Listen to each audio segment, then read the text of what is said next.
Hello and welcome to a Bergkamp Wonderland, an Arsenal podcast. I'm your host, G. Diddley, and tonight I'll be joined by... First up, he's our producer, hairy ladies' favourite and self-proclaimed button monkey. It's Danny the GFP. Hello.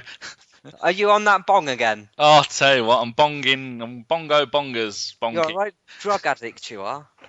I'm the least thing closest to a drug addict you'll ever bloody meet. He doesn't even drink. Don't drink. No, he doesn't drink, which means his life is probably dull. No, I have porn. Oh, lovely. How's UJIS this week? Have they updated a lot of their videos? All I could hear was meh, and I thought of you. Oh, beautiful. Right, so we'll move on then. Next up, all the way from Poland and still hungover after celebrating his 60th birthday earlier this week, it's Steve, Mr. Lawnhill Wood.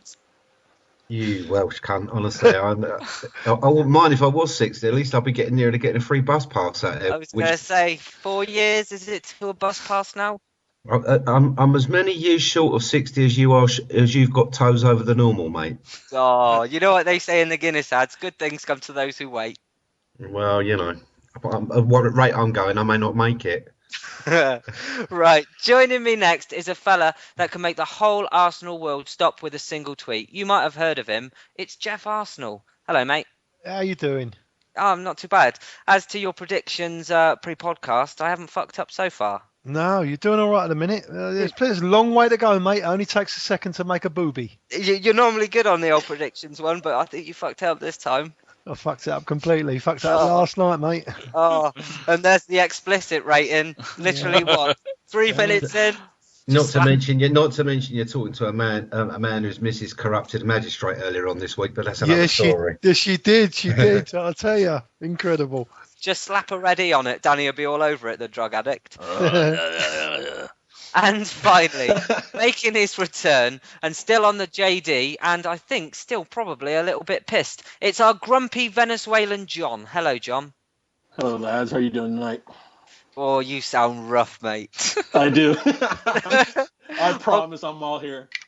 You can't wrap it up into anything that it was. You were hammered last night, weren't you? Yeah, it was bottled down last night. And a full bottle gone. Yep. Would you like to tell the listeners what time you actually went to bed? 10 a.m. this morning. Fantastic. And when did after some coffee and biscuits, I went to bed. I'm surprised Danny didn't sort you out with a line of the white stuff. I'm surprised no drugs. Right. I'm surprised he's still alive after probably going home singing Everton are wonderful to his Man United supporting missus. He'd be dead by now. I'm surprised I'm not on the fucking couch, to be honest. Seriously, he's only on tonight so he can get some. And we all know what that means from the WhatsApp group, let's be honest about it. Right, as always, we'll start the podcast by going over to Danny, who's going to fill us in on all the headlines and Arsenal results from across the board. Danny. Dong. No, it's bong. No, it's dong. Dong. Dong. Dong Vietnamese. Ding dong. Shut up. Gunners overcome tough Cardiff challenge with impressive 3-0 victory. Dong. Hull Tigers tamed at Emirates in comfortable 2-0 victory, which included a goal from Super Nick. Dong. Arsenal supporters group Red Action kick off campaign for their safe standing with launch of their petition. Dong. Arsenal hosting a Christmas drinks reception for fans on Monday the 9th. Oh, freebie, bong. Early transfer news as Gunners linked with loan move for Real Madrid's Alvaro Morata. Bong. Podolski back in full training and could return against City. Sagna hamstring rest is hopefully just a precaution. Bing, bang, bong. And this week's headlines were sponsored by FK, the sexual chocolate you can have between meals. Oh. There you go. All right, so FK, do you? Yeah, I'm just. Did we ever find out? Did he score while he was at the podcast awards when he was in Manchester last week? I heard he's been outed by the Daily Mail. There was a picture of his Instagram account of him using naked women as scarves yesterday. And one of the female gooners from Canada found this FK lookalike and outed him on Twitter, and it was hilarious. So he's gone into hiding. I heard he ended up balls deep in Hayley McQueen, and it didn't make Sky Sports News either, so it must have been true. If you're listening to this, FK, you've just sent me a text saying, "Did we find Geoff?" We found Geoff. It's easier to reply via the podcast than text you back. Sorry, my phone was on silent. Danny, you might like to text him back and inform him that Gordon McQueen is now looking for FK. Oh, you don't want to be getting chased by Gordon McQueen, mate. I'll tell you. That would not be a pretty He was sight. a nutter. He was. Right, I shall move on to the results. The ladies, as the season is over and the Champions League is on its winter break, the only footy is the FA Women's Premier Reserve League. Last Sunday we drew 0-0 with Millwall, and their next game is the 26th of January, a Sunday, against London Bees, and I have a feeling that could well be Barnet ladies, because they are in London and they're known as the Bees, but they're again so are Brentford and any other team beginning with B. The under-18s drew 0-0 with West Brom, who are one place above us in the league, and we are bottom. And I think it's because we've stolen all the the under-21s. So the under-21s have stolen all the under-18s, and so then the under-18s have. So if you're under 18 years old and support Arsenal, go along. They'll probably give you a game. Their next game is away at West Ham this Saturday, and it's an 11 a.m. kickoff. And West Ham are currently third in the league. No under-19s, because the under-19s is only for the Champions League stuff. And their last game before the long break is against away at Napoli, the day before, or the day that we play their first team game. The under-21s, who are doing quite well in the league, I think they were third or fourth, fifth. They got spanked 5-1 at home against Sunderland on Monday. John Terrell getting our only goal in the 64th minute, but by then we were 3-0 down. Their next game is on Monday the 16th at 7 p.m. at home to Leicester City, and as usual it's been held at Boreham Woods ground. Leicester are currently 12th and we're 6th, but we do have 3 games in hand over the leaders, Fulham. So there you go, that's a little roundup. It's a bit quiet at the moment, there's not much going on. Thank you, Danny. First on the agenda is our 3-0 win away to Cardiff City. So to start us off, I'm going to go straight over to John. Well, obviously that was a tight game until late on when Flamini came on and sealed it with that great strike, and we had the late goal. But I think it's just a professional, nice win, a leader's win. Last year when we said that United weren't impressive, but they were consistent, and that got them the title, earlier than most would have thought, especially with that squad. I think that we're doing the same thing. We're just being consistent, and we're putting these games away like we haven't before. And a lot will be said, or a lot was said, about the Kutch Dunce celebration when he scored against us. Now, I will draw you back to that game against Cardiff when Aaron Ramsey scored, and we will talk about how sublime he was in that game. But what I wanted to touch on quickly, and I'll go to you, Geoff, was the fact he didn't celebrate, and at the end of the game he applauded, and both sets of fans were singing his name. What sign of class is that, really? It's total respect, isn't it? And it was natural for him. Of course, it's great. He scored a goal for his current team. But unfortunately it's against one of his old teams.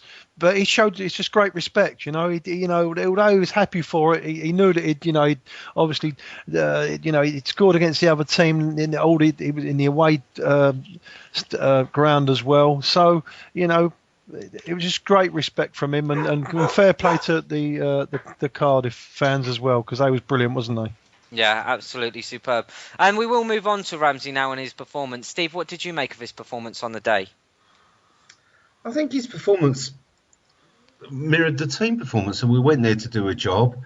We stopped them having the ball. We moved them around the pitch. After 30, 40 minutes, they were looking distinctly leggy, and it gave us even more space to try stuff out. I think Ramsey's just getting better game by game, and he's just, both goals were great goals. It was a great performance, and you could see he didn't want to celebrate the goals, but he did celebrate the goal he didn't score, though. Definitely. And Danny, Ozil back on form with 2 assists. Yeah, because he's had a really good week for assists and second assists, and it's really nice to see him going out there and yet again, I nearly said pulling off, but then GC would have fallen out of his seat, pulling away other players from the Cardiff the Cardiff team and letting the rest of our team play. And too many people are too quick to be down on Ozil. Someone said on Twitter the other day that if Ozil got injured, our season is over. And I thought that just shows how stupid some people are. I don't think they were an Arsenal fan, but Ozil was brilliant. He was all over the place, and his willingness to go out wide as well. I mean, so we have Giroud who will track back to any position, and then we've got Ozil who will then cover. And sometimes it's almost like a machine watching. When one player goes out of their position, another player will automatically fall back in that position, and quite often that is Ozil. God, why do I keep saying Ozil? Ozil, who'll go to the left side, to the right side, he'll fall back, he'll go forward, he'll do absolutely everything. And if he is doing this much and working like a machine that well, that fluidly at the moment, just think what he's going to be like next season or the second half of this season. It's going to be absolutely fantastic. And we'll go back to John. John, you're used to seeing Ozil when he was at Real Madrid. I mean, how much of his potential is being reached at Arsenal at the moment? Is it that he can get much better, or is he at the level that we can expect from him? Well, I mean, I think he's not at his best. He's not at his, I disagree with the people that said that he was in a slump. I just don't think that he was affecting the game as directly as most would have liked. But he's the runs that he makes, the pressure he takes off of other people, what he demands from the opposing defense to pay attention to him. I think all those things factor into the influence that he has over games, and it's not always having to be a direct influence. But yeah, I think you can see where it's going to take us a little bit of time for him to get adjusted, and when he does, I think we'll see better from him. Yeah, definitely. I totally agree with you there. 3-0 was the score on the day, and to quote a stat, we only had 56% of the possession. Do you think the 3-0 score was misleading, Geoff? No, not really. I think it was a fair result. We done a fantastic job, didn't we? Just a professional job. Our passing's better. We're so confident again now, aren't we? And it's a tricky place to go, Cardiff. Obviously, United and City have had trouble there already. They beat one and drew with the other one, I think, didn't they? And we laid down a marker there. We really did. And as long as we keep on winning, keep on building, and we see all these pundits, they still don't fancy us, which is all good. The more the better. We just keep on knocking the Skittles down. That's all we need to do. Yeah, there is a bit about that after the next game. But I think we should talk about, just after half-time, we absorbed an awful lot of pressure from Cardiff. And I think we did fairly well with repelling the attacks from them. Steve, do you think that this was a hard-fought game and we did what we did well? Yeah, it was a hard-fought game. I mean, how many? You've got to look at that team's performances against other alleged top sides who went up there and dropped points. Definitely. Yeah. We know it's a hard place to go. Man City lost 3. Was it 3-2 they lost there? Yeah. Yeah. So I think we should be. We should be proud of what we did there, because we keep, as Geoff said, we keep knocking these Skittles down. I don't care if imbeciles on Match of the Day don't fancy us. The more they don't fancy us, the better it is for us. There's no pressure on the players. Just keep taking it game by game and just keep going there collecting the points, because everybody else seems determined to drop points around us, doing us a favour week in, week out. So why not capitalise on it? Exactly. I totally agree. What did you say the possession was of the stats you've got? Because I'm looking at 2 different sites and they both say different stats to each other. It says... Yeah, I thought it was 57%. From BBC. Yeah. BBC Sport Online said we had 56% of the possession. Well, who scored? Say 57, like John says. And Soccerway says we had 49%.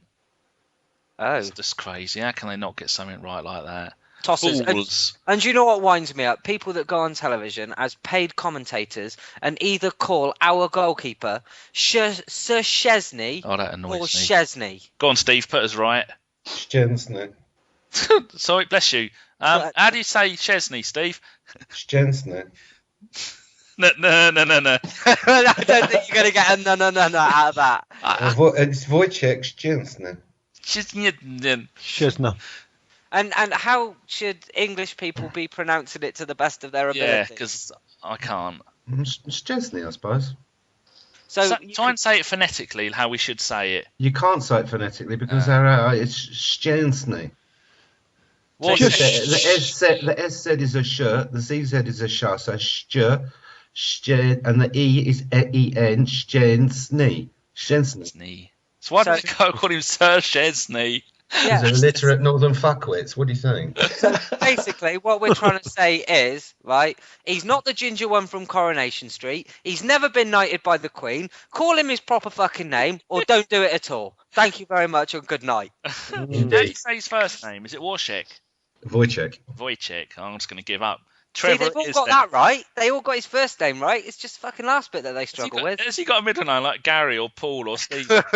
Poles don't have middle names usually. For fuck's sake. Right, go on, Kim. I'm giving up with this. Okay, so we'll move on to the next game then. And they take our number one goalkeeper's spots, and they don't even have the courtesy to have a fucking middle name. Yeah, but on the other hand, they sent Łukasz Fabianski over, so it ain't all fucking delights, is it? So. He's a world champion fucking Morris dancer in England. He's only been over here 2 years. Was there much made in the Polish press about the Arsenal-Southampton game that we had? It got on the equivalent of news at 10. They all had a good laugh at it at Morris. Oh, bless. Right. So with that said, then we'll move on to the next game, which was, of course, last night's home win to Hull City. And should I call them Tigers? Is it Hull City Tigers? Or no, let's call them Hull City. That's their proper name. That's what the fans want. Or we'll just call them Hull. So we beat them 2-0 then. And Danny, we're going to start with you, as we don't normally. So please start us off with your thoughts on this match. Bong. Yeah, I think Ozil got a couple of first and second assists. I know the first goal was Bendtner scored it. I'm not sure who got the assist, but Jenkinson. And I think Ozil got the second assist there. And then for Ozil's own goal, I thought that was a thing of beauty. Ozil, Ozil, and then that was absolutely fantastic. It makes me wonder why Wenger goes and changes Nacho at left back, who I thought was nearly my man of the match. The way that at one point of the game he was covering at right back, he ran all the way back down right back with the ball, gave it to someone, then bolted over to left back to cover there. I thought that just shows what an absolutely awesome player he is, that he can cover all over the place. Bendtner was good, but you could see, come about the 60 minutes mark, Bendtner was breathing out of his arse. He had two chances that he lost at least a yard and a half of pace coming up towards the hour mark. That he could have had two more goals if he'd have been fitter or something like that. But I know on our predictions league, where once we found out Giroud weren't playing, I'd had Ramsey as first goal scorer. Then I picked Bendtner, and I couldn't believe when he scored. I was squealing. My daughter thought I was being murdered. But my point with that, with the starting lineup is, I think you don't want to take the mickey out of Hull and play your complete second team. But if you're going to go to the lengths of starting Jenkinson and Rosicky and Monreal, I wanted to see Vermaelen get a game and Mertesacker have a rest. That was something that was a little bit annoying for me. And little things at the end. Why bring on Wilshere? I mean, it's terrible, isn't it? We have about 1 million points clear at the top of the league, having our best season in living memory for a lot of people. And I'm moaning the fact we brought Wilshere on. But I would just like to have seen more inventive substitutions and maybe a few different people on the bench. I didn't really want to see Wilshere come on. Definitely didn't want to see Giroud come on, and definitely don't want to see Arteta come on. Vermaelen should have started that game, and Mertesacker, who is playing week in, week out for us and Germany, needed a bit of a rest. I think that says more about Vermaelen than it does about the substitutions. I think he could well be off. Well, if you remember correctly, Danny, to go back to your point about how good Monreal was last night, if you remember when John Cross came on the show, and he said the day that we signed Nacho Monreal, one of his mates, he didn't say who, phoned him up and said that we have one of the best fullbacks in the world. He is brilliant. Potentially. Absolutely fantastic. And I think just the fact that you got Kieran Gibbs taking a break and you've got someone of that class coming in just shows you how good and how serious people should be taking us this season. Geoff, do you agree with that? Totally agree. I mean, like you said, I think it was Sid Lowe that said it, that you mentioned on Crossy. Monreal is, I mean, you can see now his technique on the ball is fantastic, isn't it? He's got a great engine, gets up and down the pitch, and what a fantastic, reserve left back. With regards to the game last night, I think it was just an exhibition game, wasn't it? Really, we again, the old proverbial. I think we played with a handbrake most of the time. I was getting a little bit agitated with the tricky little passes again we keep on doing around the box. I'd rather either have a shot or put someone clear rather than. I think we was showboating a little bit too much last night. But what a great performance. You've got to give him a little bit of respect, and at the same time, obviously rest some players. I think he was spot on with a rotation, Wenger. I really, really do. It was a fantastic professional performance, and some of the results went in our favour, didn't it? Yeah, and the other maybe not surprised because Sanya was injured. Well, I think we should talk about Jenkinson, who's probably had a little bit of a hard time from myself and a few others on the show. I mean, how did he do last night, John? I thought he did well. I think you can see the things that he's working on the training pitch is getting the ball out of clearing the ball instead of trying to play it out, which has been a real big problem for him and where he puts himself into issues. Last night you just saw him clear the ball either out of play or up the pitch, and so there's definite progression there. I've given him a hard time before. I suggested that he should maybe go alone, where he would get more minutes and get more accustomed to top flight football. After making that big jump from what was it, League One or non-league football to when he was signed. So I don't know. I thought he did well. His crosses are great. Obviously, anybody that can put in Bendtner and just put it on his head and limit his need for any skill, but he's progressing, and I think it showed last night. Yeah, definitely. Another thing I should talk about is last night we just seemed to ping the ball around so well. Steve, does this Arsenal team currently remind you of any Arsenal teams of old? I'll say in the times of Lundberg and Pires, the way that, and I can't remember who, I think it was David O'Leary from the BSM. I was on the phone to him the other day and we were talking about how Match of the Day used to time when the opposition had a corner, and from the time it took for Arsenal to break and actually score the goal, if I remember correctly, that period was about 9 seconds, I think. But do you similarise this Arsenal team with any of old? We can see similarities there. I mean, you've got to realise, they haven't got the dynamism of Petit and Vieira in midfield. They've got something different. They've got a solid platform of, Arteta sat in front of the back four with Firmino, like last night with Rosicky, which means that they've got Cazorla one side, Ozil sort of roaming around the pitch in a sort of almost anonymous menace where he just sort of seems to drag players all over the place or just glides out of nowhere into space where they were least expecting to find him. So they do play differently. I don't think they're as pacey as that side. They certainly haven't got the pace up front. I think that's what's missing from the current side, and that's why I think people are looking forward to Walcott coming back and, of course, hopefully signing a world-class striker who's got that pace over 5 yards, because that then gives you the complete package to maybe be more comparable to the Invincible side that went from one goal at White Hart Lane to the other in 9 seconds and rammed it in the back of the net to get the draw to win the league at White Hart Lane for the second time. Twice more than Spurs have ever won it there, I might add. But no, I think there's, if you look at the thing, you can see there's a definite understanding coming up between Ramsey and Ozil. They seem to know where each other are going to move, where each other want the ball, how they want it, and the goal that Ramsey made for him last night came from that understanding. And I think as their confidence grows and as they're understanding that holding the ball and moving effectively stops the opposition, because by the time they get there in the Premier League, the ball's gone.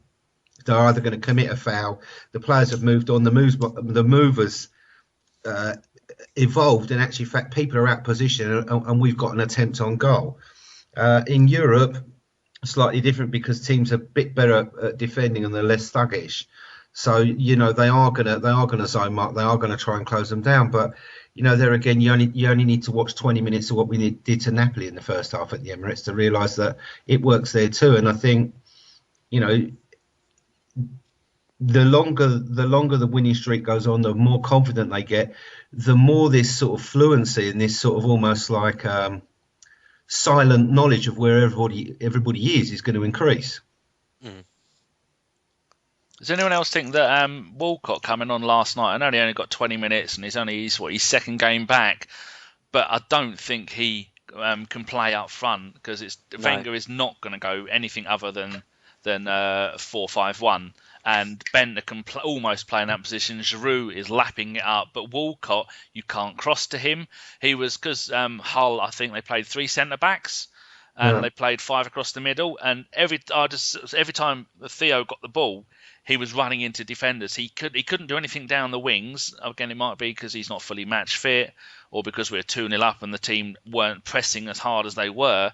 But I thought, is it just another nail in his coffin, the fact that Giroud has come on leaps and bounds this season and that we can just play Giroud up front on his own? And I don't think Theo can play up front as a man on his own. And I think on the wings, he's got so much competition. Do you reckon he might want to leave? But I've got a Facebook question here which is pertinent to that, and it's from Atabak Hafiz, who asks, does having Walcott in the starting 11 disrupt the team's natural passing game and also leave our right side susceptible to attacks, with him always bombing on forward and not covering his back?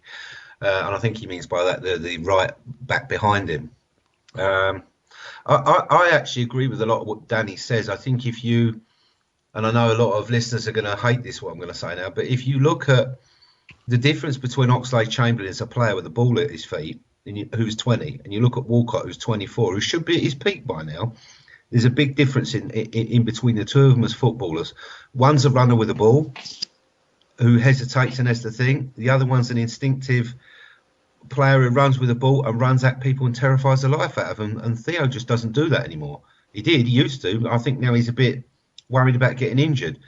But I really think there's serious questions about his future at Arsenal, because I think it's getting to the point where you look at him and you think, well, he's on £100,000 a week.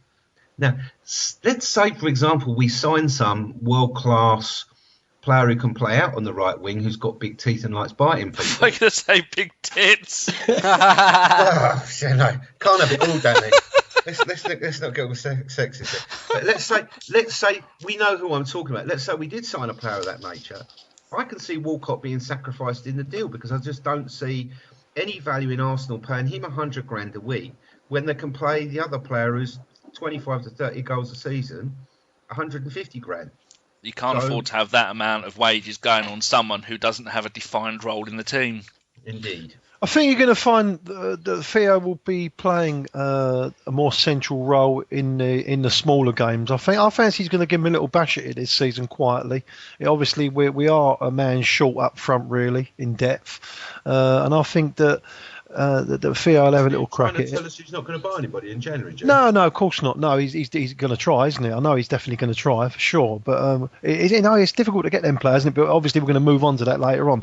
But with regards to Theo, I think especially now we've got Ozil, because he is one that can play them balls through, to Theo, and we've missed that absolute pace up front where it's just a straight foot race, because he will outpace anybody, won't he? And it gives you a different option. Defenders, they can't go too tight on him, because if the ball's paid in behind, he's just going to run past them. So that means they've got to drop off a little bit deeper. So it gives us a different option, and I do think that Wenger will definitely play him, in the Carling Cup games and maybe FA Cup games up top as a resolution of not having that natural second striker apart from Bendtner. Thing is, what you say there, Geoff, is that he's going to be trying Walcott in the central striker's position. Now, It seems to me like that's experimenting. Now, in a season where we're doing as well as we could ever have dreamed of, should he really be experimenting with the team? Well, it's not that. I don't think he's experimenting with the team. It's Hull City last night, and you could see how the game was going on. I think it was an ideal time to bring him on, take off Bendtner, because as you alluded to earlier on, he was breathing out of his arse, wasn't he? The last just before he come off. So I think it was an ideal position where you could put Theo on. It wasn't really going to affect us defensively. The Hull weren't really in the game, was they, to be perfectly honest with you? And I think it was a great time, and I think he'll do that a lot more this season against teams that we can slip him in now. I think he will do it. And you know what? Now we've got Ozil, I'm a little bit more optimistic about Theo playing up top. I really am, because he does definitely give us a different outlook to the team, because we can play that ball in behind and away he goes. I mean, the thing is, you see the emergence of Gnabry, and you see Oxlade-Chamberlain coming back from injury, and so that takes up the wing position for him. If he doesn't make it as a striker, I can't really see what other position in the club that he can really fulfil. John, I know you've been fairly quiet, so would you like to give us a little bit of input on this? Well, I think we're being overly critical of the lad. I mean, last year he had a really slow start before, in the first half of the season. If you remember, it was always, about to sign the thing before Christmas last year. But he ended up being top goal scorer. He did the business in the second half of the year. Listen, when we faced Barcelona a couple years ago in the Champions League, both Messi and Guardiola came out and said that they were definitely afraid of Theo's pace. And if there's one thing that you can't teach in sports, it's speed, and he's got it. He's got it more than anybody in the Premiership. Something, referring to what Geoff said about Ozil, you got to remember Ozil's used to playing with Ronaldo, and he's got similar type of speed, and he played him in, many times per match. I think, last night and the game before, I think it's a little early to start talking about whether Walker's doing well or bad. He's just coming back. I think more of a look at what he can bring to a partnership with Ozil is that Sunderland game. I think it was Sunderland, was it, that he was played in 2 or 3 times by Ozil. I think you'll see a lot more of that, like Geoff said and Steve said, that he'll play centrally against the smaller teams and in these type of matches that we saw last night. And Steve, to wrap us up on the Walcott subject. Yeah, I think, first of all, someone on £100,000 a week should be finishing balls passed to him by Ozil to the foot exactly where he wants it. And in that Sunderland game 3 times, he shot straight at the keeper and didn't finish. I think he's got a lot to prove, Walcott. He's certainly got the pace. We know he can run at defenders. It's up to Arsenal to use that pace properly. I don't think we should be playing him in smaller games. He's £100,000 a week. Wenger thought he was worth giving it. So it's time he started delivering £100,000 a week's worth of on the pitch, whether that's an impact sub or not. And if he does well for Arsenal, then he'll be going to Rio. If he sits on the bench, then he won't. And I will end this segment, as in the game, by saying about the match of the day, or panellists, should I say.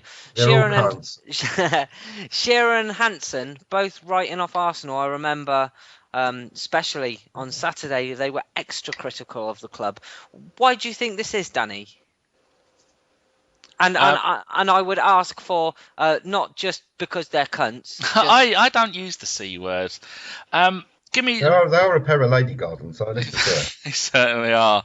I think you have the people like Lawrenson and Hansen because they're jealous because the last time they won the league, the team that took it off of them back in their day was Arsenal.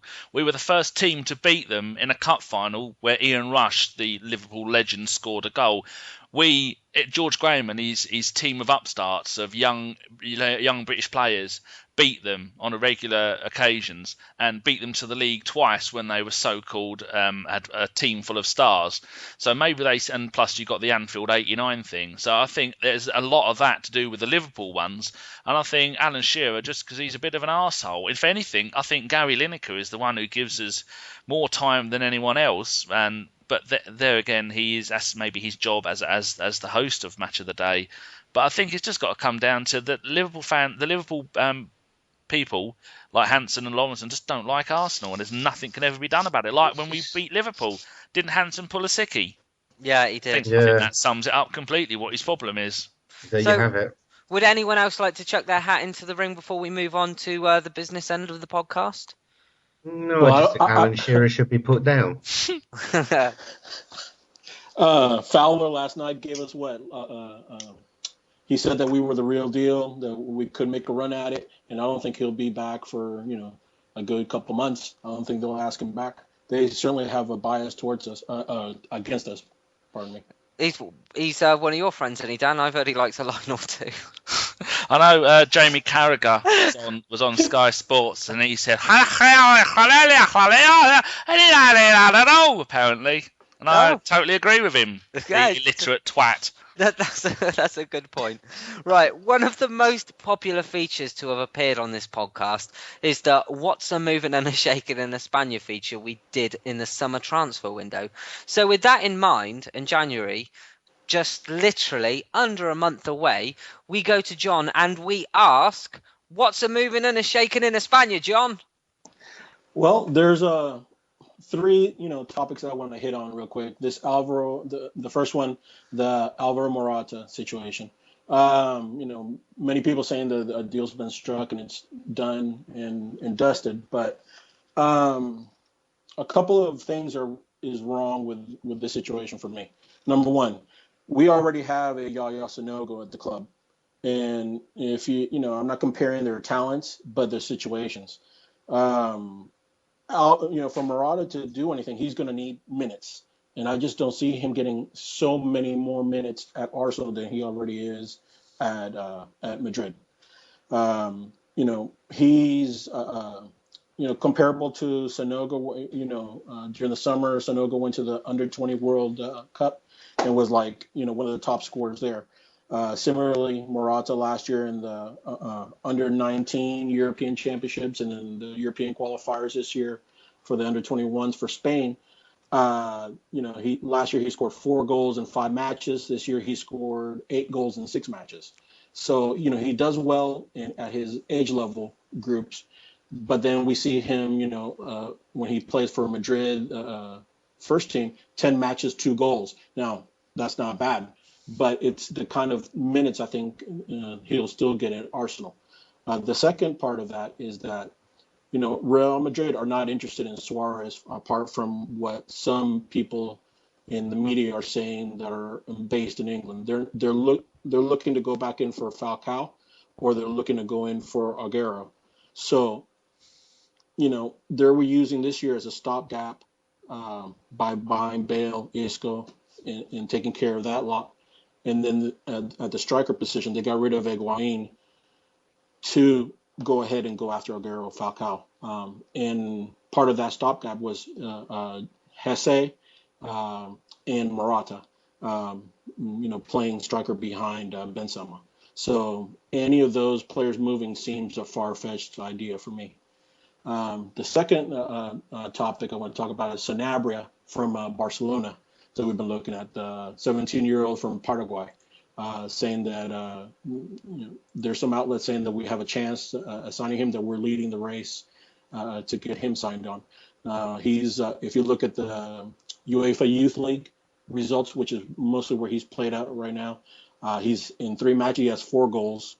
And in the Segunda Division here in Spain, he's played in 7 matches, 1 goal. But he's a hell of a player. He's going to be a good one. So stay tuned for that one. Pedro as well is touted as being one that might be available in January or next summer. But especially for January, he's not at all happy with his role in the team right now. He has 14 appearances this year, but only 9 of them have been starting. And after his contributions in the past year, he feels like he's being a little left out of future plans. So that might be a possibility that we can go in and nick him in January. But aside from that, one thing that came out today that probably won't surprise anybody is that Barcelona has been scouting Ramsey for the past 3 or 4 matches, and they're looking to make a run at him next summer. They can fuck right off. I can't see him moving, though. I can't see him moving. You look what he was like with Cardiff. That guy is a guy with morals, and when he is loyal to something, he sticks to them. And I can't Oh, I see. totally agree. I totally agree, and especially with Wenger's sticking by him through the injury and the club sticking by him, and he's not the Dutch cunt, is he? No, no, Steve.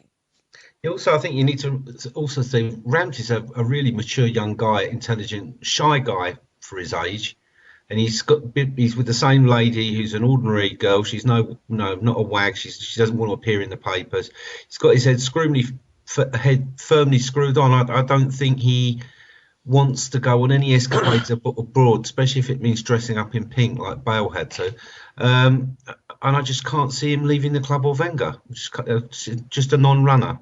No, he was born about 10 miles down the road from where I am sat right now, and trust me, the place is an absolute shithole. He's a working class boy, right, who doesn't care for money. He's one of those all pink clothes. Like I said, I think he's one of those people that Arsenal have been loyal with him. He would have understood that he wasn't playing the best football. You know, they've looked after him in that time, and now he's going to reward them by, being the star player. I don't think he's going anywhere, not even for the likes of Barcelona. I don't think he'll go, but that won't stop Barcelona. So, I'm sure that you'll hear, Xavi or Iniesta Cesc won't do it, but Xavi or Iniesta, talking about how Ramsey has Barcelona DNA or he's one of the best midfielders. They'll start that media campaign. That reminds me of a joke where somebody had a fake Cesc Fabregas Twitter account, and they said, "I just told Xavi that I've just told Ramsey that Xavi says he fancies him and he wants to give him some Barcelona DNA," and Ramsey threw up violently. Well, touching on Cesc really quick as well. There's rumblings, and FK will go mental over this. There's rumblings that a possibility that Cesc is rethinking this whole "I want to retire in Barcelona" situation. He's come out and been a bit defiant about the team's usage of him, and so here start the rumors again about Cesc maybe coming back to Arsenal. I don't think we honestly need him with the emergence of Aaron Ramsey as a star player, Ozil being brought in. We don't need him. He turned his back on us when we needed him, and he fucked off. He can have he can have his Barcelona DNA. He can stick it up his arse. I don't want him back. Agreed. No, I think he should stay there. I think the fact he's got his lady in London and she can't take her kids there is irrelevant. Fact is, at the end of the day, he went on strike. He went to the Grand Prix rather than come and watch the team he was captain of. He got to Barcelona. His hamstrings miraculously healed up in time for him to go and play in the cup final. So he can fuck right off, unless he's coming back to clean Ozil's boots. If he was available, I would personally go there myself and pick him up, because he is a world-class player, and any world-class player that wants to come and play for Arsenal, you've got to bring him in for sure. Don't worry about that. So you're going to drop to play him, Geoff? We'll find a space for him, I'm sure. I wouldn't worry about that. We'll find a space for him. Is he any good at centre back? He's world-class player, mate. He definitely plays. Oh, that's terrible. Who's let the side down? Who didn't turn off their house phone or mobile? Hold on, it's Geoff inside man. Go and answer it. Find out if Cesc comes back. That was me. I'm talking about... Shut up, Geoff. Talking about I've forgotten how to say his name. Morata, John. He's under 19s for Spain, 11 goals in 13 games, and for the under 21s, 12 in 11.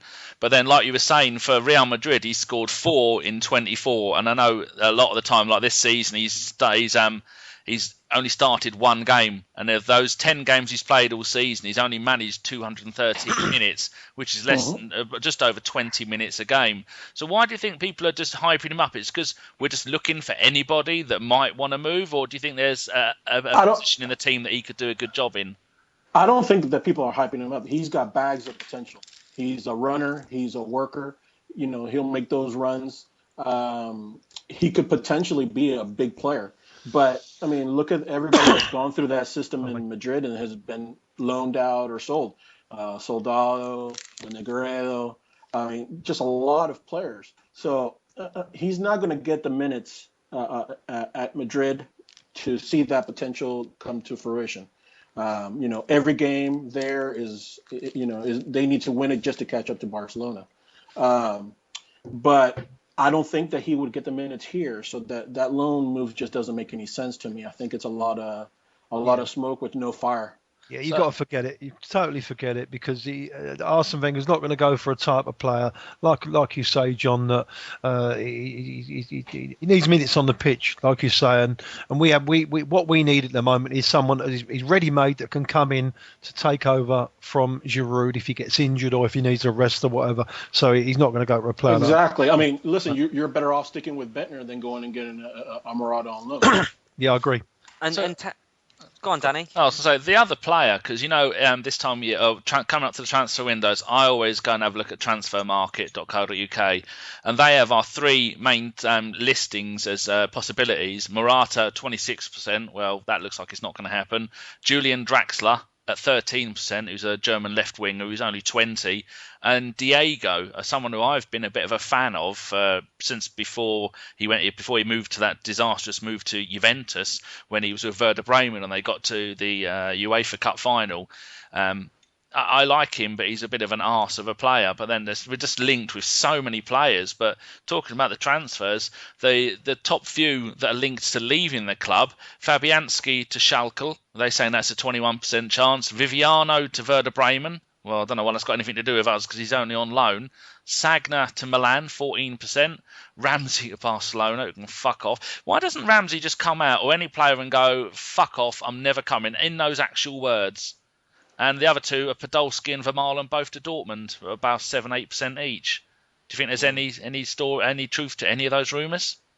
I don't think we'll be letting any players off at the moment. No way in the world, especially the position we're in. What's happening with Sanya's contract, Geoff? Because I know his missus is a model and Milan will be a big attractor for her. But I mean, we not only need to secure Sanya, we need to get another right back. In my opinion, as much as Jenkinson had a good game last night, he's still not ready, is he? No, definitely not. I'd go and buy Seamus Coleman from Everton. I think he's superb, the kid. He'd be great for us because he loves going forward. He's a decent defender and he's got a great engine. I'd really go and buy him. Just go and spend the 15 or 20 million pound, whatever you got to give for him, honestly, because he's only a youngster as well. Mm. May I pick your brains a little bit more, John? Go ahead. Luis Suarez is a player that was touted with us in the summer, and I know one of his possible destinations, if he doesn't, if he does leave Liverpool, will be Real Madrid. Are you hearing any whisperings of that? Because I know that they're not interested. Are they not? No, they've never been interested. Ah, you listen. They have the money. Listen, Madrid has the money to do whatever they want. They're the richest club in the world. They market. Their marketing strategies at that club are amazing. So they have the money available. A lot of people say they don't. Trust me, they do. If they wanted Suarez, they'd have Suarez. Just like everybody knew Bale was gone. Why? Because Madrid had their mindset on it. They don't care about a price tag. They paid 65 million for Kaká. They paid 90 some odd million for both Ronaldo and Bale. So if they want a player, they'll have him. And they're Real Madrid. There's not too many players that are going to say no to them. So they've not been interested, and they're continuing to not follow that interest. They've missed out on their two transfer targets at striker with Aguero and Falcao, just due to the fact that they were playing at Atletico Madrid.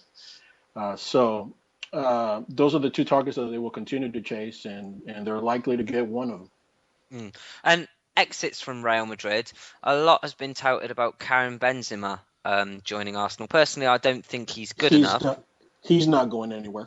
Listen, Ronaldo was booed at the Bernabeu. The fans there are fickle, and one bad game and you have 1 foot outside the team. One good game and you're back in the fold. So that's a non-starter. He's not going anywhere. How about a couple of other right backs that we've been linked to? One I don't know anything about, Martin Montoya of Barcelona, John. Montoya, decent player, but not. I wouldn't think that he'd be the kind of player that we would be after. And the other, go ahead. I can say, and the other one, Gregory van de Waal. Deville.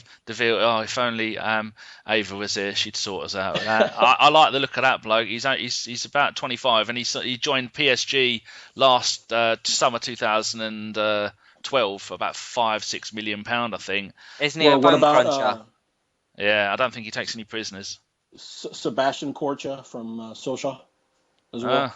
There was the other one, that the French international. I think he's a right back. That he was recently let go by Lyon, and he still hasn't got a club. For the life of me, I can't remember his name. He's about 32, but I thought as someone to come into the club, he's still Bastos. That might well be him. He was a French bloke, Lyon for years, international. He was another good, half decent right back. But do you like the idea of Draxler? Or do you think he's too young yet? He's only 20. I think Draxler said that he wasn't going to move until summer. Yeah. Yeah, he did. He did. Touching on something you said, Danny, about Diego, I saw him play when he was over in Atletico Madrid, and he's a decent little player.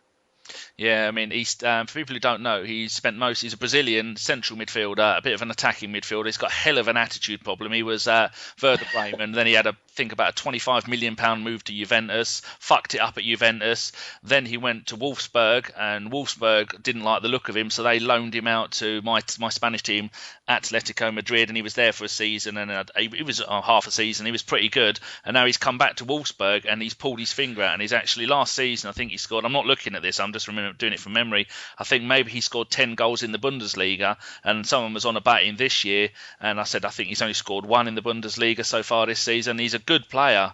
But is it not Diego? Or Diogo? Diego.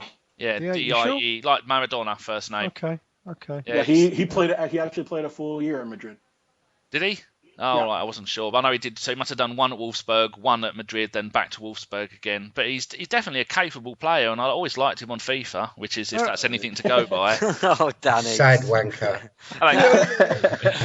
So we've mainly talked about attacking options, and we'll go to you, Steve. What do you think is actually needed to improve this squad?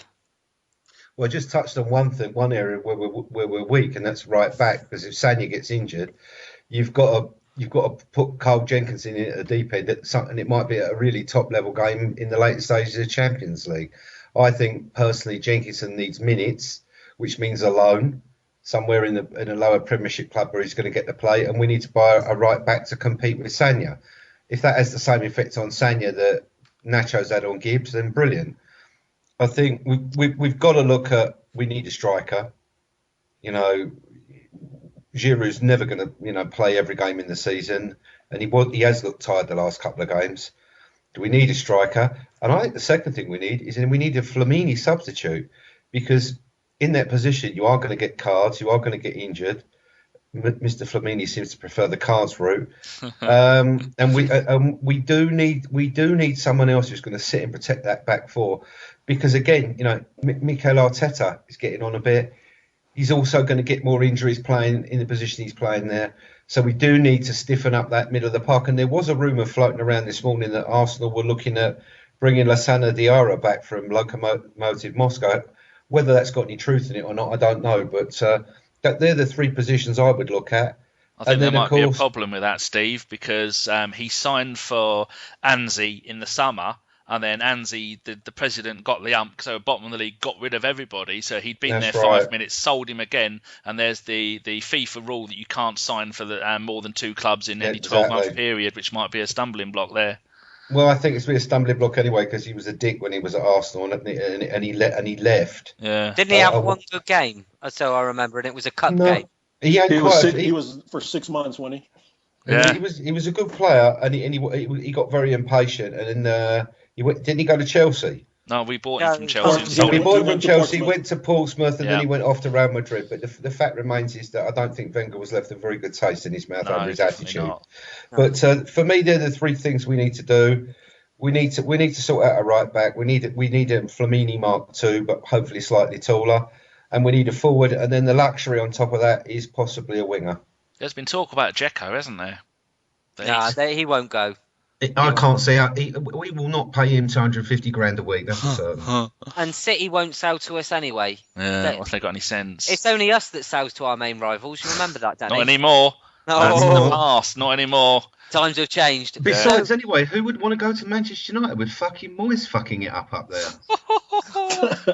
Oh, it's a delightfully. I was talking to someone on Twitter about this the other day, and the only other manager comparable to Ferguson was Sir Matt Busby. And don't know if people realise that when Matt Busby finally retired, the bloke come in who took over from him, whose name I can't remember, he was either there for McGuinness? Yeah, that was it. He was there for either half a season or 1.5 seasons. Then they sacked him, and then he come back again. But Busby come back again and managed for the last half of that season. So they've been talking about, is it time? Do you reckon Ferguson will come back? Because I don't think he will.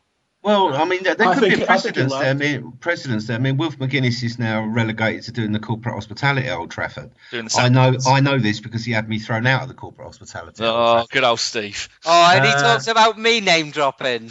Oh, yeah, but you're all trendy with your BSM mates. But, I mean, Moyes has finally realised his life ambition, hasn't he? To see Everton win at Old Trafford. Hey, what a delight it was. Anyway, what the fuck, boys? We're talking about Man United. Let me move this on to an Arsenal way. Can you edit that out, Danny? Yeah. Hey? Edit it out. Yeah, just edit that shit out. Just the last minute gone. That's okay. Geoff, I want to go to you next. Yes. And you've been accused on a few occasions in the WhatsApp group and publicly on this podcast of Arsene Wenger being waist deep. Yep. In your anus. I'm not going to tell you who by, although I think you might know. Gay War. Mr. Gay War. And I don't wish to incite any more riots. What's the time? Is it after 9 o'clock? He's in the brass house right now as we speak, I think, isn't he? Oh. What's tonight? Thursday night. It's tranny night tonight. He's prancing around somewhere in Soho in a brass house as a transvestite. You want to see him? He usually does a podcast in a tutu. He's awaiting a full length. He wears the mauve lippy. Oh, look of salt. But you can't refer to him as Gav. You have to refer to him as Gavinda. I don't know where I went with that. That's not even a word, is it? Charges a score for a blowy, apparently. Oh, my word. Right, so the question to you is, Geoff, with your finest Arsene Wenger rose-tinted spectacles on, why doesn't Arsene Wenger spend big in January, and what makes us think that he will, or makes you think that he will this time? Well, obviously, if a player becomes available in January, let's just say Luis Suarez somehow become available, he kicked up or whatever, and he was, if he was £55 million, I'd put the house and kids on it, it'd buy him, Wenger. It's all about who is available in January. It's very, very difficult to get a top quality player that we're looking for to come in January, because they're going to be at decent clubs, or they might be cup tied or stuff like that. Although I don't think the cup tied thing would bother Wenger at the moment. It just wants someone on board. It's really, really difficult to buy somebody, and that's why I think he'll get a loan player. He'll get a good, reliable loan player, and he'll go big in the summer, because I don't think we're at that position any longer where we've got to buy the players like Giroud and try and mould him into what he wants. I think his next striker will be a proven striker, and he'll spend big money on him. So he's not scared. He's proved it. He's not scared of spending the money. He's always said it, and we must now believe him. It's as simple as that. He spent nearly 3 times what he's ever spent before on one player, and what a player he is. So there's no reason why he won't do it again. Okay, and this next question I'm going to ask to all of you before we move on is, how important is it to bring in new players in January? At the moment, we currently sit quite a few points at the top of the league. We're having our best season in such a long time. And if he doesn't buy anyone in January and we fail to win the league, then a lot of people are going to be calling for Arsene Wenger's head. So, really, Danny, and we'll start with you. How is important... Shitbag. I'm eating. That's why you've done that. Are you really? Sorry, I didn't realise you were. We can move to... But, okay, get it out of the way, and then you can finish your tuna, pasta, hobnobs, cheesy tuna chips, and pasta. Indian, whatever it is. This is minge pasta. Yeah, that's it. Lady Garden pasta. I found a hair. Okay, so how important is it to bring in new players in January? I don't think in terms of the title race. I think if it's the only one that I would definitely have would be Suarez. But how then can we say to Giroud, thank you very much for all you've done? We've now got one of the best strikers in form on the planet who has now got 13 Premier League goals in 9 games. The Spurs haven't even got that. Some teams don't get that all bloody season with their top strikers. And he's got 64 goals in 106 games for Liverpool.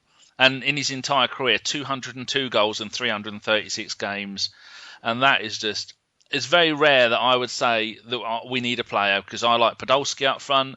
I like Theo playing off of someone. Like if play Podolski up front, play Theo in the Ozil hole behind him. I think that would possibly work.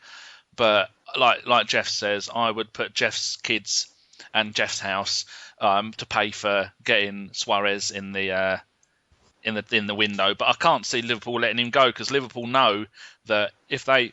Oh, pardon me, a bit of tuna. They know that if they keep him, because the Manx and Spurs are having such a shit season, they are guaranteed Champions League football if they keep him, which has got to be worth to them 20, 30 million pounds. They're not going to sell someone for 50, and like Geoff says, unless he kicks up a bit of a stink or murders someone. Okay, that doesn't really answer my question. What was your question then? Was how important is it to bring in new players in January? Yeah, it makes you a fish supper. No, that is my point. No, I don't want any players brought in, but if we have to bring someone in, he's the only one I want.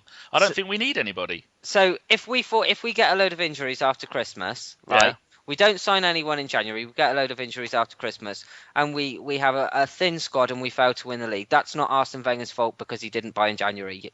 Well, you said at the moment, if having the odd player injured, we've got backup for every position: left back, right back, goalie. We've got backup. What? We have got backup for every position. Yeah, but they're not as good as the one they're replacing in many occasions. Well, it's a toss-up between Monreal and Gibbs for left back. The goalie. Yeah, but that's right. What about right back then? I think Jenkinson showed last night that although That's one he hasn't game got against many... Hull. Yeah, and hold on. My point is that he wouldn't fancy him there against, say, for example, Dortmund.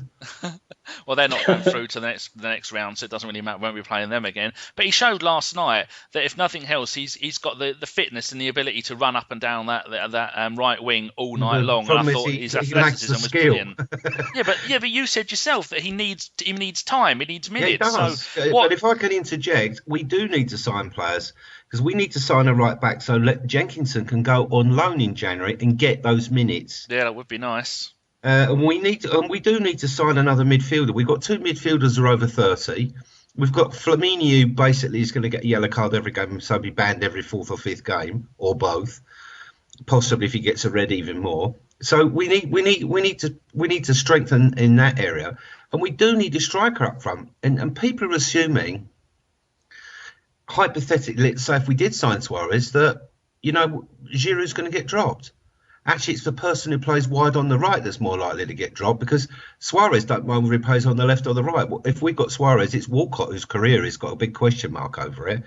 And I think at the end of the day, if someone went away 55 or 60 million quid and chucked a player in the deal, I think Liverpool would accept it. Because they wanted him last year, didn't they? So we heard. But the big point is, I think what makes this January different, and I'd like to ask Geoff what he thinks of this, is because the World Cup is coming up, there are a lot of top quality players at clubs who are not playing as much as they'd like through various reasons, and who will maybe want to move in January to get minutes, to get in front of their national coach's attention, and to get to Rio. And I think that makes this January different. I think Arsenal have got a shitload of money in the bank, and I think that gives us a major opportunity. And this is why I agree with Geoff. If he can dig a player out, he will spend the money. And we need not just to sign a striker, got to sign a right back, got to sign a midfielder. Fantastic. And we'll move over to you, John. Same question. I think we need to bring people in. I agree with Steve on the right back situation, not because I dislike Jenkinson, but he needs minutes. And if we don't bring in a striker, whether it be a capable backup or an equal or better choice than Giroud, I think, come end of the season, if we're not lifting that trophy, we're going to kick ourselves for not signing somebody in January. So I think it's important. Got to remember the FA Cup's going to start as well, and that is going to add in more games and more demand on a small squad. I think, I don't think we have a small squad. Contrary to what a lot of people say, if you look at all the people that have contributed up to this point, we have 27, 28 players. I just don't think that we have the backup at some of the positions that we should. Right back, striker for me. Fantastic. And Geoff, and a lot is on you again, because as this podcast goes, you are one of the people that, like FK, is a big fan of Arsene Wenger. Yeah. So really, there's more importance, I think, that, as I said to Danny, if he doesn't sign anybody and we go on to get injuries and lose the league, is it his fault? So how imperative is it to bring in players? I don't think it'd be his fault at all, to be perfectly honest with you. It's, you never know it's all hypothetical, of course, but you never know what's going to happen. We've done okay so far up to this point. I know it's a big, long old season, but we've got decent players as backup. Don't forget, we've got the Ox to come back. We've got a couple players coming back. Our midfield is stacked out, and we've even got midfield players that could play at right back. If push comes to shove, we've got Hector Bellerin. I think he's not gone on loan anywhere. Is he still at the club? I think he's still at the club, isn't he? Yeah, he's playing. And although it would be nice to fill the squad out a little bit more, the problem is, like I said, it's very difficult to do it in January, because any decent player is at a decent club already. And yeah, but what if they're not playing, Geoff? Like Cavani at the moment, screamed his tits off. He's not getting played at PSG. Yeah, I understand that, but that's a different kettle of fish. You're talking about, that's an isolated. I mean, he is a one-off Cavani, but I'm talking about, even if they're really, really good players in a smaller team, right?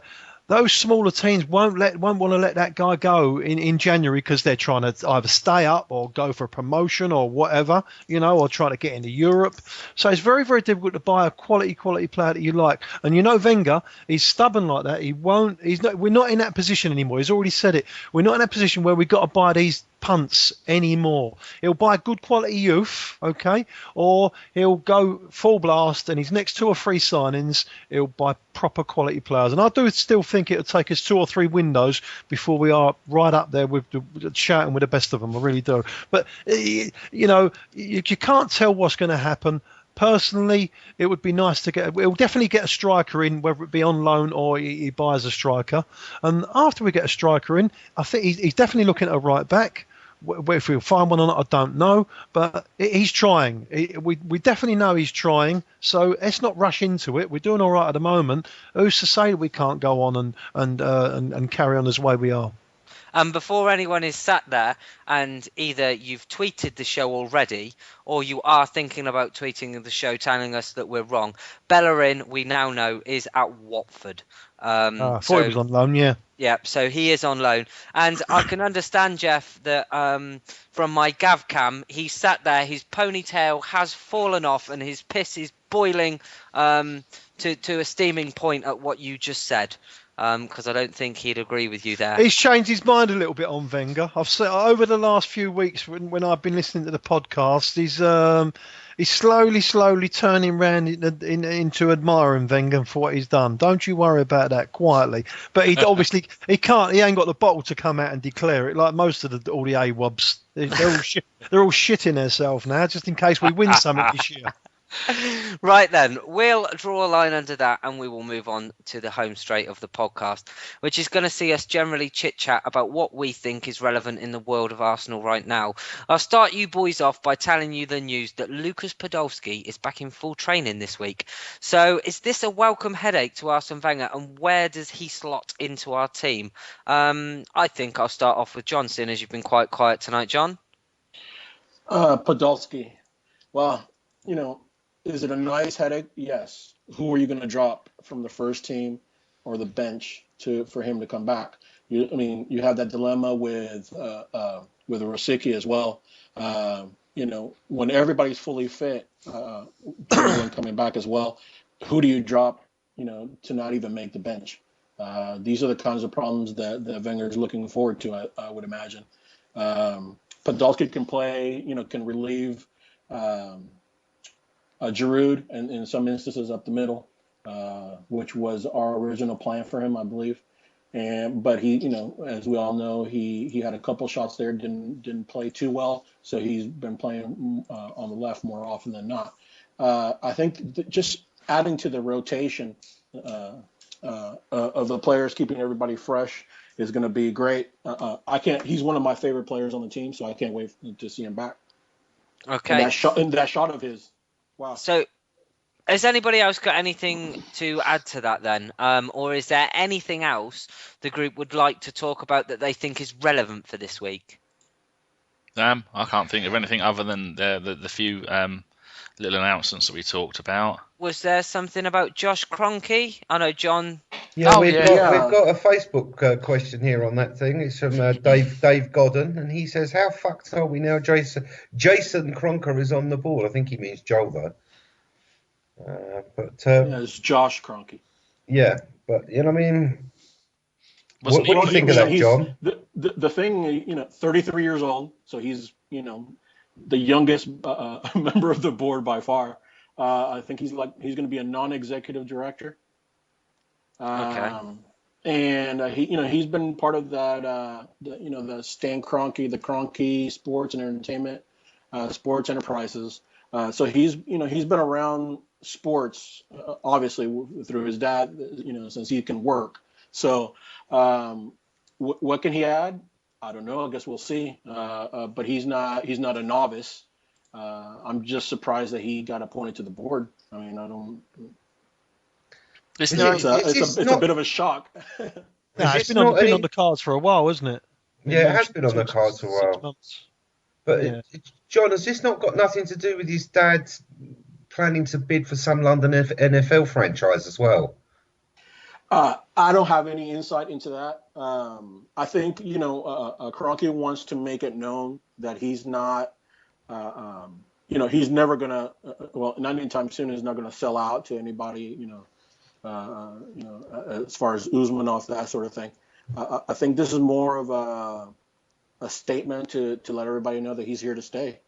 Yeah, I mean, I think it's got more to do with that than with any actual experience that he might be able to bring that nobody else has. No, for me, I mean, I just think it's business as normal. Okay, he's a non-executive director, but Gazidis is still running the club, Wenger's running the football side of it, and Tom Fox is running the commercial side of it, and the financial director runs the money side of it, and they're the people that are running the club, Exactly. The rest of the old duffers just sit there and smoke their cigars and run up a large brandy bill, and he'll probably join in with a lot of that. When you agree that this is more of a statement than an actual football decision? Yeah, I think it probably is, but I think one good thing may come of it. I think that obviously a son talks to his father more than a CEO talks to his boss, who's the other side of the Atlantic and rarely here.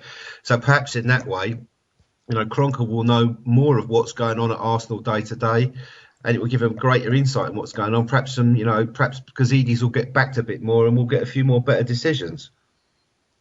I think we've got to give him a chance, let him get in, see what he can do, and just. I don't think typical Arsenal. I don't think you'll see anything really. It will just be going on behind closed doors, and they'll be just getting on their business. But let's not. The board and everyone got a hell of a lot of stick over the summertime, didn't they? And just before the summer, let's just carry on as we are, and let's not interrupt or anything. Let's roll with it at the moment and see how we're getting on. So give the boy a chance and see how he goes.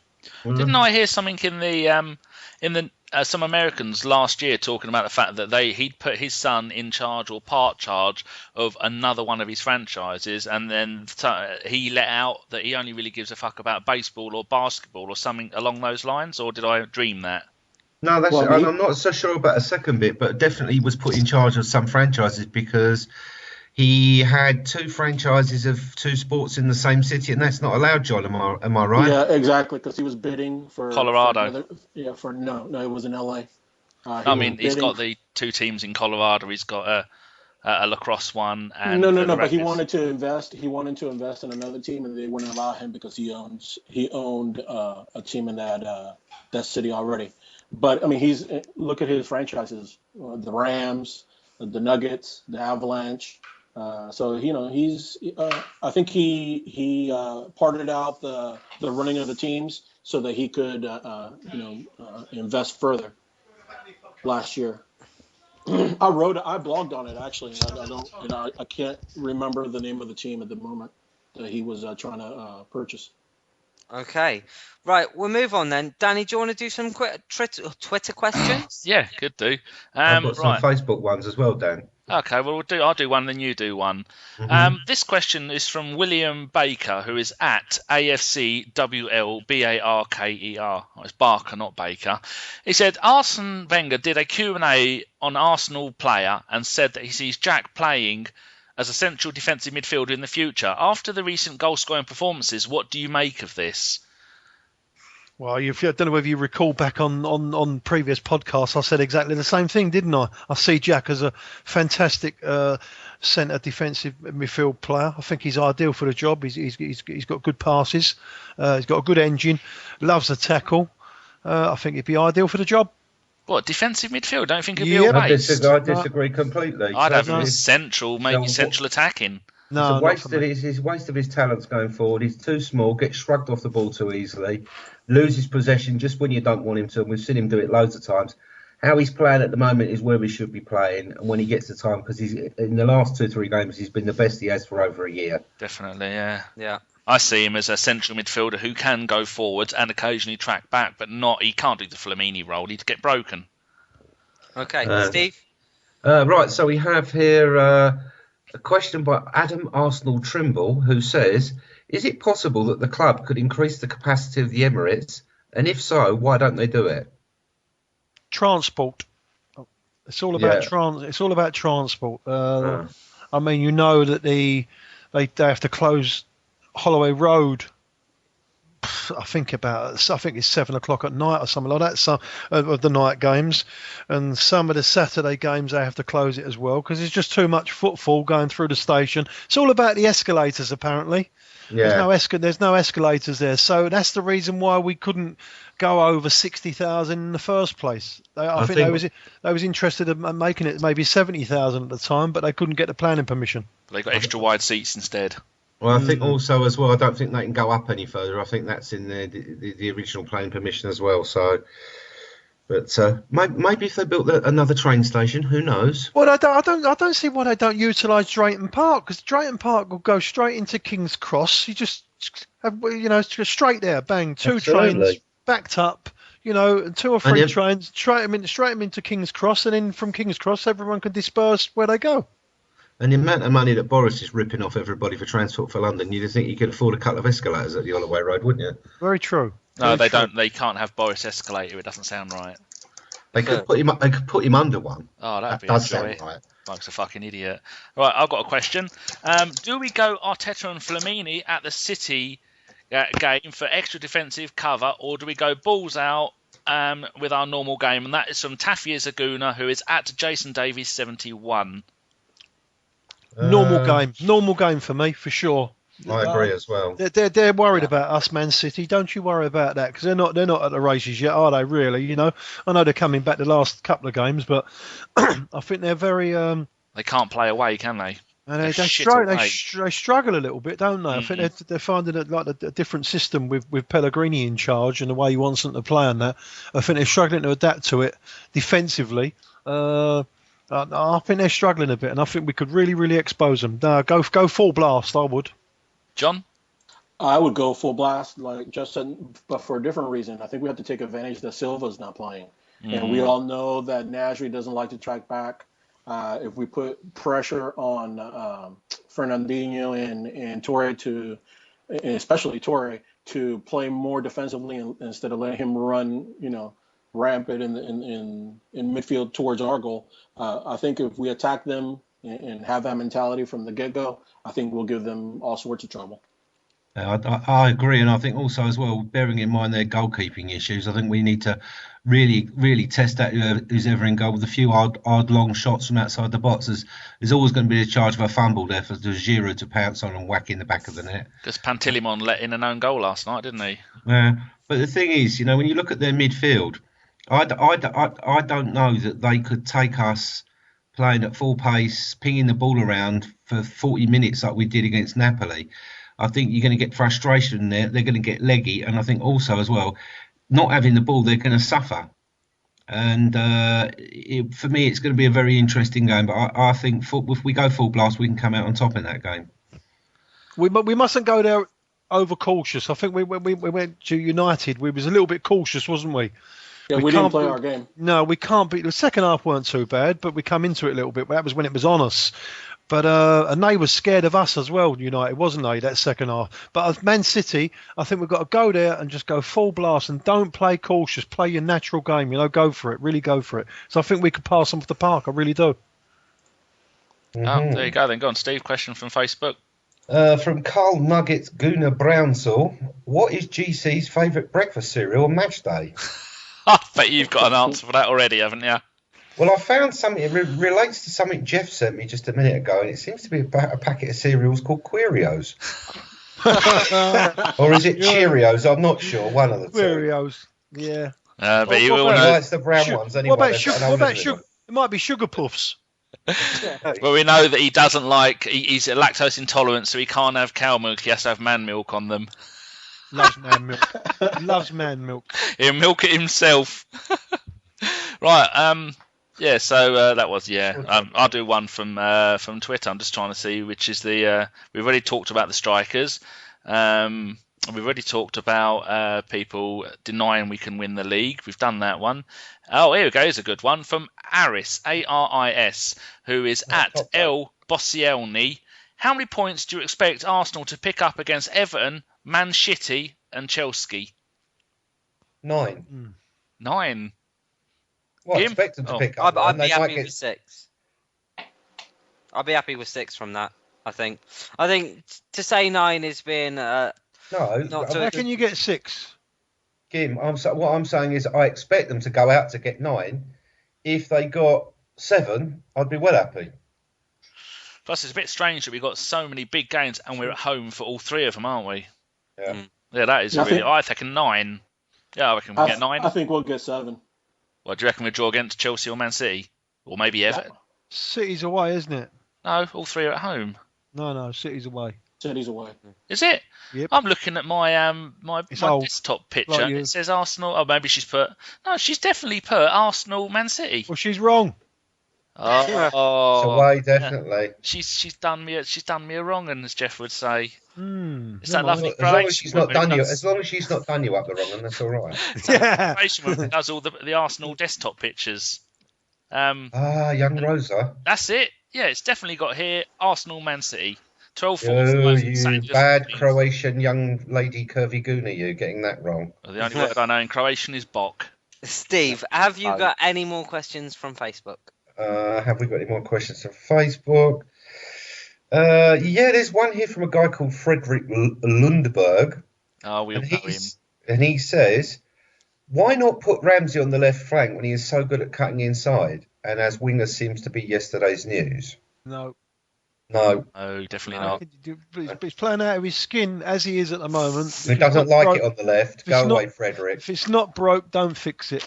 Indeed. Exactly. I've got one on Ramsey. I've got a final one on Ramsey linking on to that one if we want. Final one. Last question for the evening. This is from Ben, who is... I've got a little statement after this. Ben, who is at Beardy Blue. That doesn't sound too good, does it? How many goals does Aaron Ramsey end this year? Or actually, probably this season is more apt. I reckon he can get 15, 16. Maybe more. Might get 18. I reckon he might get 18 or 20. God, that would be amazing, wouldn't it? John? Yeah. With Podolski coming back and Theo, I think he's going to get more assists than goals. Yeah. The emphasis is going to be more on him to provide than score. I think he'll probably end up with about 15, 16. Oh, Kim, what do you reckon? I'll go with John. Ah. Yeah, we heard the rumours. I don't know if you remember. Go with anybody. I don't remember. He's in a different country, man. What are you talking about? That's never stopped you going on that escorts abroad side before. That's only because you give him a staff discount. He can't. It's all well and good, but he can't keep on giving that £6.20 over the bridge. No way in the world. He'd kill him. Last week when we had those things on, I was refusing to pronounce people's names. Well, and then people were saying I wasn't being very nice. Well, actually, as it turned out, one of them that I couldn't pronounce was a bloke called Justin. He just spells his name backwards, so that doesn't count. And his entire name's Justin. He spells the whole thing fucking backwards. That's why I couldn't announce it. Another bloke who was not of the UK said, just call me Patrick. So, Patrick, hello, we will just call you Patrick. And it's not really my fault, though, is it? Because I am English, the only language I speak English. And if someone's got a name that has got 16 or 17 letters, and 16 of those letters are consonants, I can't fucking pronounce that, can I? Do you know, Danny, they have public airings of the week's podcast at the local library. The Scope bus goes around and picks them up one by one and drops them off at the local facility. Well, Geoff knows. I usually pick him up from the Toc H restaurant. Toc H. I love Toc H. Steve, I think you need to mention the Facebook page and a little bit about the competition you've got running. Yeah, if you're listening to the podcast and you haven't come and seen us on Facebook, come and like us. We've got an ongoing competition to find the worst Arsenal meme, and I can't believe there are so few entries. There are so many hideous, photoshopped, appalling, cringeworthy, puke-worthy actually memes that are being done by Arsenal fans themselves about our own team and other fans' teams about our own team. Step forward, Mike Sands.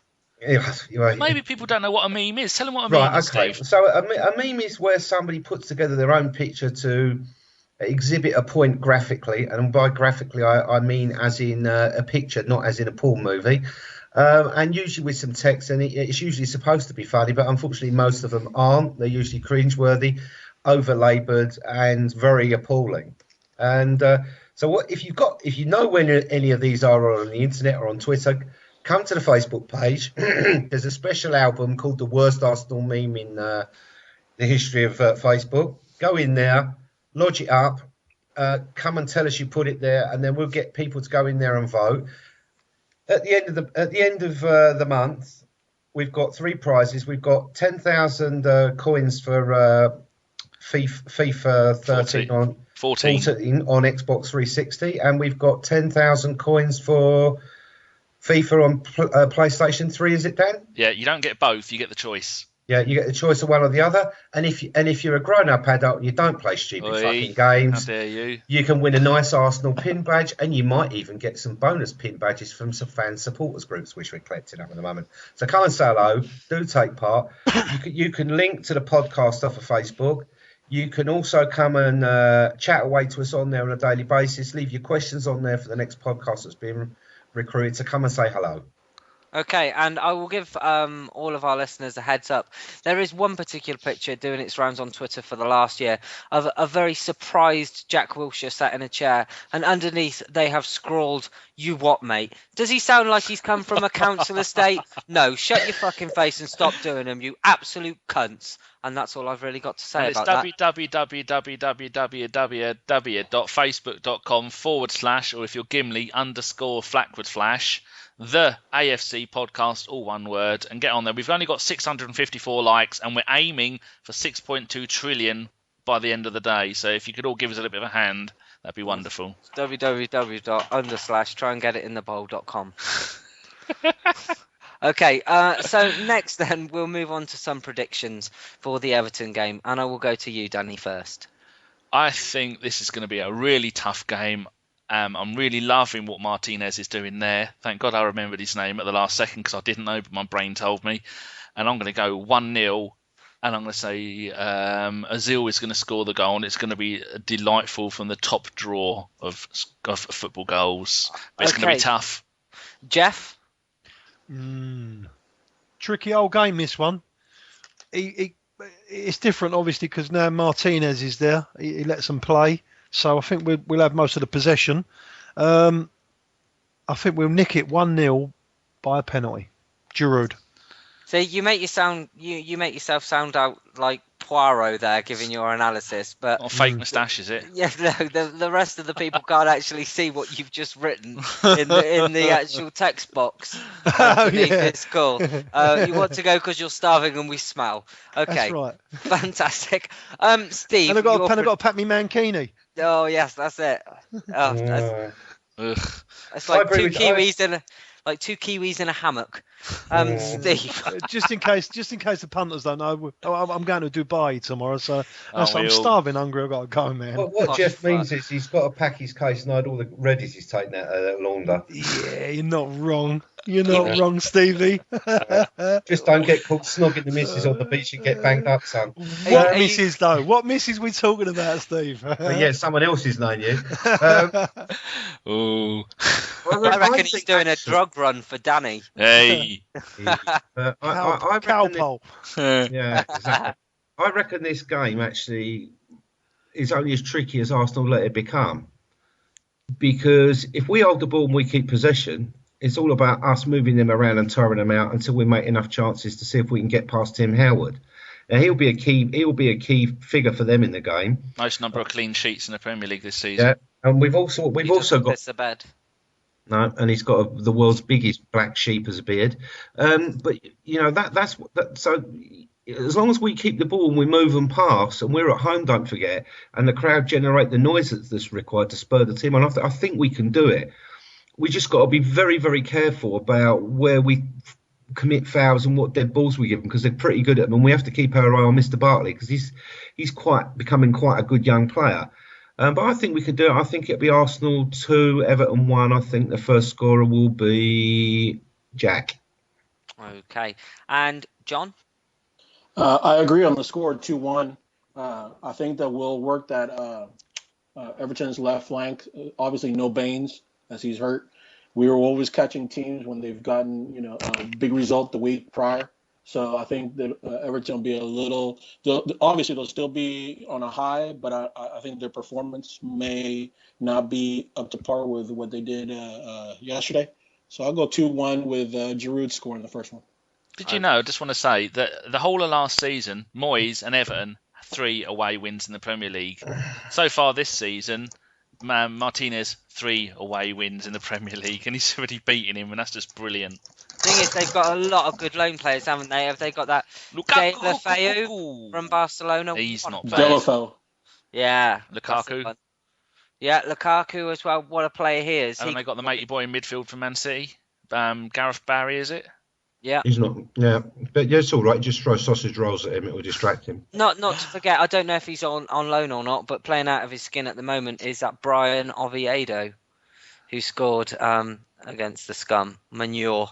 But my prediction for this game is I think it's going to be very tight, and I think we'll win 1-0, and I'm going for Aaron Ramsey with the first one, which moves us on to the shout-outs. And Danny, I'll go back to you for your shout-out tonight, please. Well, the man who did any artwork that you see on the website or on the Facebook page or any of that lot was all done by the wonderful Rufus. And it's happy birthday to Rufus. It was his birthday on Tuesday, you cheeky little monkey.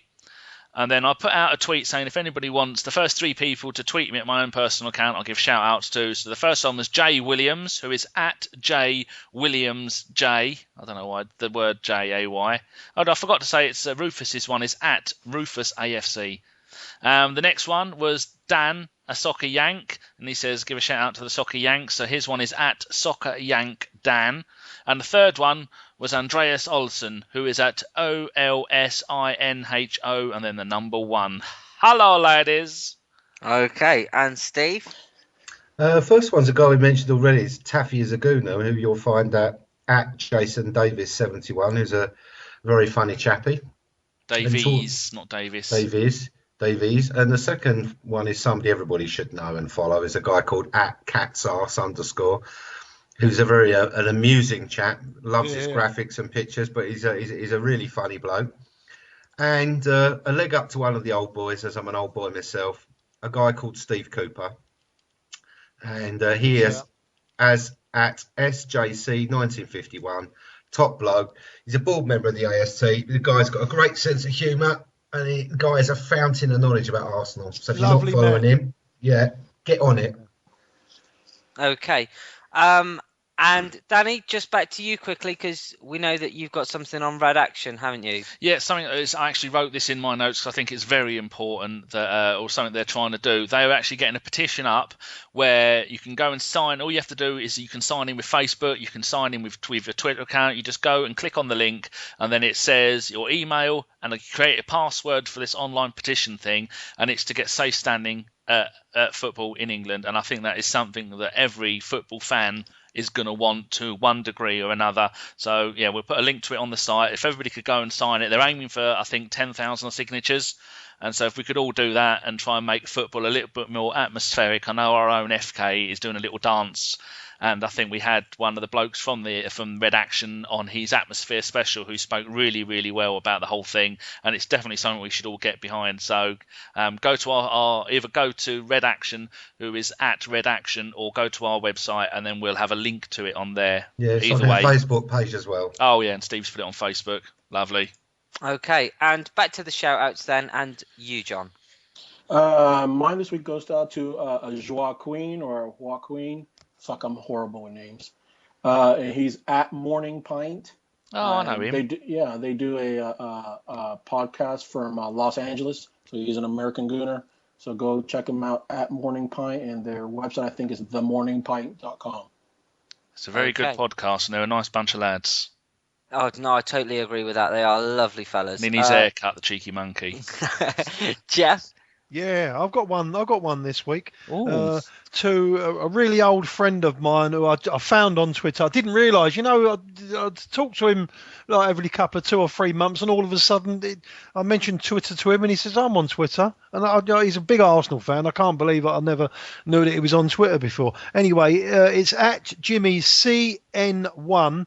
He's really, really funny. He's dry as a bit of toast, but you know what? And he'll tell you as it is. He don't fuck about, honestly. So get following him. He's really, really good fun, and I think he's a great follower. Lovely stuff. Did you have any shouts, Mr. Gim? I do. Oh, I do. Artist formerly known as, or G Diddley, or whatever one you are this week. Yeah, do you know what? I'll make up my mind sometime soon. Do you? Yeah, well, Lovely. It's been said. My first shout-outs go to Mother Gimli and Mrs. Gimli, who both have birthdays this week. So a very happy birthday to them. And Danny, I know my mother particularly likes the part of the show at the end, because she does listen every week where you do your nanu shizzle. Yeah. So could you give her a nanu silly Mother Gimli bitches or something like that? Nanu, Mummy Gimli, you lovely human being, you, and thank you very much for ejecting this little shit out some nearly 30 years ago. No, she squirted me out 18, brother, not 18? Fucking hell. 28 years ago. Next week. Next week, yeah. Yes. So a happy birthday to me for then. And finally, my last shout out this evening goes to at Caring for Kian, which is CARINGFORKIAN, and that's a very special baby who we all need to support and go and follow. To check out, I could tell you the story about it now, but I think best you go and check out that Twitter account and go and give them a follow. Very wonderful. Okay, so that just about wraps it up for the podcast for another week. So all that's left is to thank the boys for joining Danny and I this week. Welcome. You're all right, son. Well, thank you, Geoff. I thought it was nearly... Every time we do that little bit of the show, it's like a fucking tumbleweed. It sounded forced. You know we do it on purpose to piss It you was off. very forced. Thank you for having us on. Well, like Daddy's tune is going to be tomorrow. So I like to thank the Academy. And so that was a Bergkamp Wonderland podcast. Thank you very much for listening, and keep it Arsenal. Good night. Nanu, cheeky bitches. I'm not going to say nothing. It's never at all, fool. I ain't getting on no plane.